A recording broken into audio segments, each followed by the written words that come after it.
Your podcast is not a sandwich. Communication generation. Get your ideas into ears. Hello, I'm Steve Randall, founder of Communication Generation.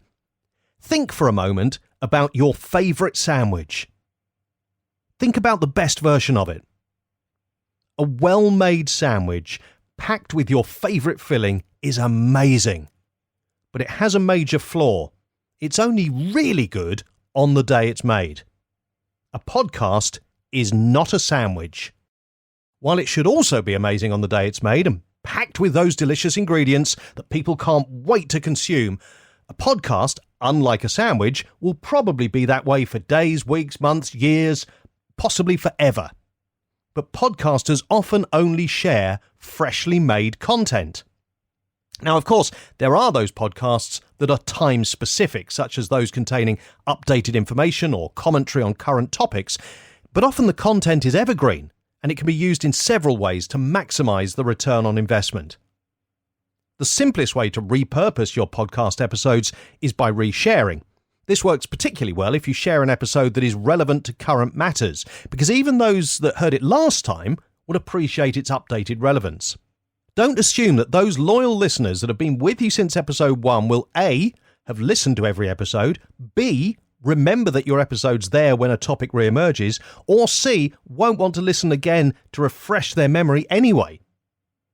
If you're creating other content, particularly blog posts or social media, remember that you can include your podcast episodes as links or embedded content. And writing up a podcast episode as a blog post is also a way to repurpose that content and help your SEO. But remember to embed the audio too, because it's a podcast first and foremost. Share your nuggets.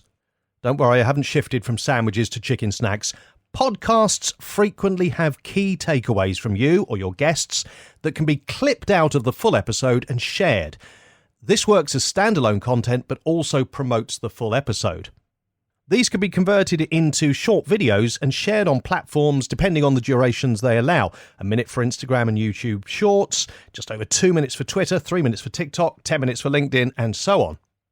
Keeping these short nuggets available means you'll always have some short, rich media to share. And again, it may be that individual clips will have renewed relevance when topics re-emerge. And don't forget, these short clips can also be used to enrich blog posts. And it's worth remembering that clips, or even entire episodes, can be shared on YouTube, again, by converting your podcast to an audiogram or other video. All of this means that you need to keep a record of what you featured in each episode. A spreadsheet detailing the main and secondary topics covered will enable you to locate and share relevant content when you need it. What I love about this repurpose and recycling mindset is that it gives you ongoing returns for the work you've done to create the podcast in the first place. Particularly when you first start podcasting, listener numbers can be low, but by using older content in this way, your efforts are rewarded over the longer term.